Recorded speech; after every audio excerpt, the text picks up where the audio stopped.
Извршниот одбор на СДСМ заврши предмалку и номинира повеќе точки на разгледување и дискусија на Централниот одбор. Првата точка е актуелната политичка ситуација во државата и разгледување на опциите за одржување на предвремени парламентарни избори заедно со претседателските избори. Втората точка е отпочнување на постапка за избор на кандидат за претседател на државата, како и за кандидати за градоначалници на општина Охрид, општина Ново село и општина Дебар.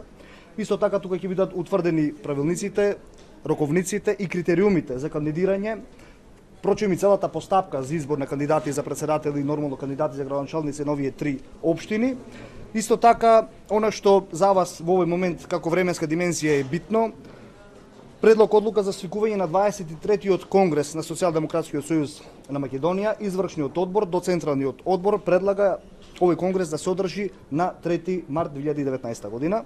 Сите аспекти ќе бидат разгледани вечерва. Се надевам дека Централниот одбор вечерва ќе ја донеси таа одлука, но доколку истиот вечерва не ја донесе одлуката дали СДСМ ќе оди на предвремени парламентарни избори заедно со претседателските, ќе го задолжи и ќе го овласти извршниот одбор во следните неколку дена да ја соопшти таа одлука до јавноста во Македонија.